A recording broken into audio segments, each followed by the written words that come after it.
বন্ধুরা আজ কিন্তু আমি মাছ রেসিপি বানাবো, সেই জন্য আমি হলুদ আর নুন দিয়ে ভালোভাবে মেখে নিলাম।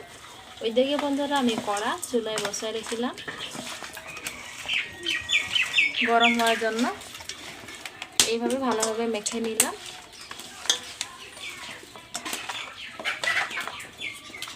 এখন আমি ভাজবো।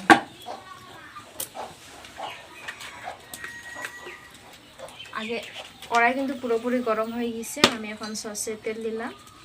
সর্ষের তেলটাও বন্ধুরা পুরোপুরি গরম হয়ে গেছে। এখন আমি মাছগুলো ভালোভাবে ভেজে নেব। এই দেখো বড় বড়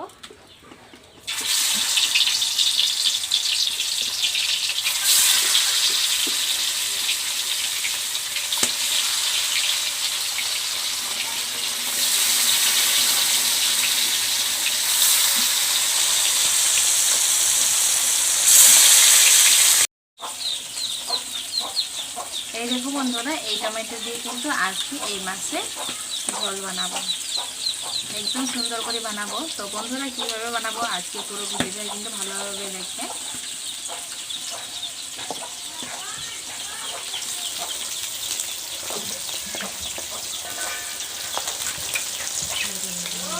হয়ে গেছে, আমি এক এক করে তুলে নেব।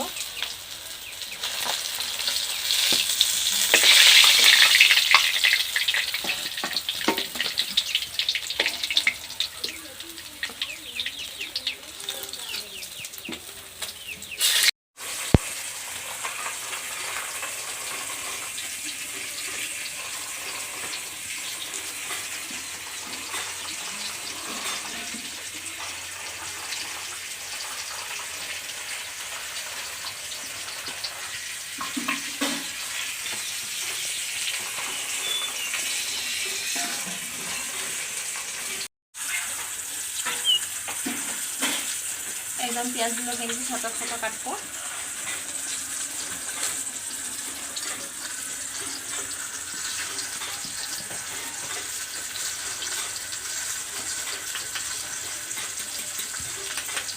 আমি কিন্তু বড় সাইজে দুটো পেঁয়াজ নিয়েছি।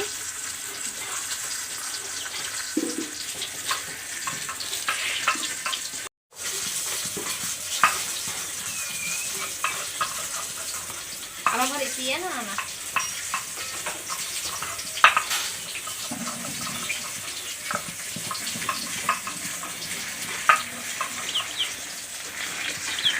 মাছ ভাজা হয়ে গেছে। আমি যেই তেলে মাছ ভেজেছিলাম সেই তেলে কিন্তু আমি রানবো। আমি কিন্তু অল্প পাঁচফোড়ন দেব, একদম অল্প দিলাম, বেশি দেব না। পাঁচফোড়নটা বন্ধুরা ভালোভাবে ফুটে নেওয়া হয়ে গেছে। আমি কেটে রাখা পেঁয়াজ দেব।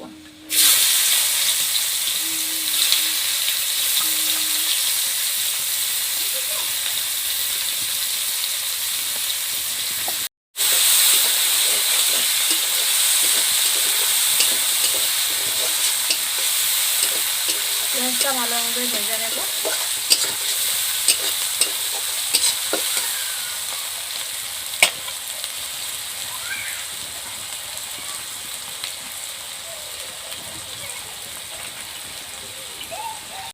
সাদা সরষে বাটা, আদা বাটা, রসুন বাটা। আর ওইদিকে বন্ধুরা শুকনো লঙ্কা ভাজা হয়নি, শুকনো লঙ্কাটা বাটা হয়নি, বাটি আছে। তো প্রথমে আমি দেব জিরে বাটা। জিরে বাটাটা ভালোভাবে মিশিয়ে নেব।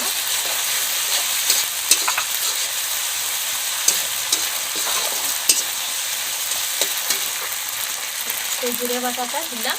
তারপরে বন্ধুরা আমি দেব সাদা সরষে বাটা।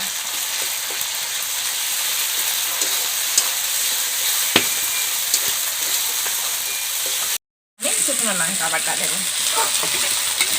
শুকনো লঙ্কা বাটাটা দিয়ে দিলাম। তারপরে এক এক করে রসুন বাটা আর আদা বাটা দিয়ে দেব।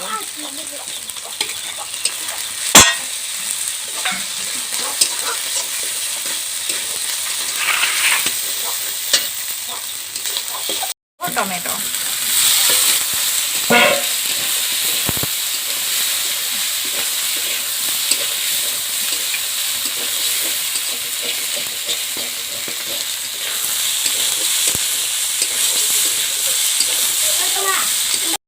দেব হলুদ,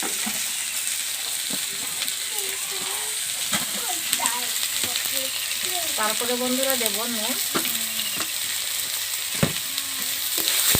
এখন আমি ভালোভাবে মিশিয়ে নেব। টমেটোর সাথে কিন্তু মশলাগুলো পুরোপুরি মিশে গেছে। আমি এখানে গরম জল দিচ্ছি।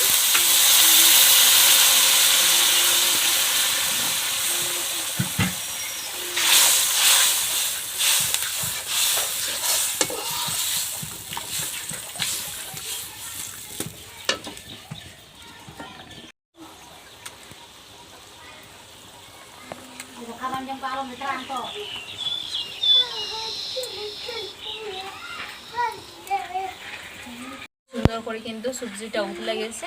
আমি এখন মাছগুলো দিয়ে দেব। আমি সমস্ত মাছগুলো দিয়ে দেব। তো বন্ধুরা এখন আমি উতলাতে দেব অল্প সময়ের জন্য, খুব বেশি 5 বা 10 মিনিট মতো উতলাতে দেব, তারপরে নামিয়ে দেব। কি সুন্দর দেখা যাচ্ছে কালারটা, দেখুন বন্ধু, কোনো কিন্তু আমি কালার ব্যবহার করিনি।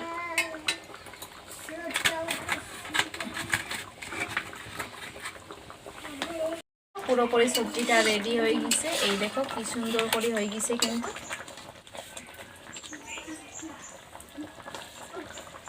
এই দেখো বন্ধুরা। তো বন্ধুরা আজকের এই রেসিপি কেমন লাগলো, যদি ভালো লাগে থাকে কমেন্টে লিখে জানাবেন, আর বন্ধুদের সাথে শেয়ার করতে একদম ভুলবেন না। আজকের মতো এখানে শেষ। পরবর্তী রেসিপি নিয়ে আবারও দেখা হবে। সবাই ভালো থাকুন, সুস্থ থাকুন, সাবধানে থাকুন। ধন্যবাদ। এখন আমি নামিয়ে দেব।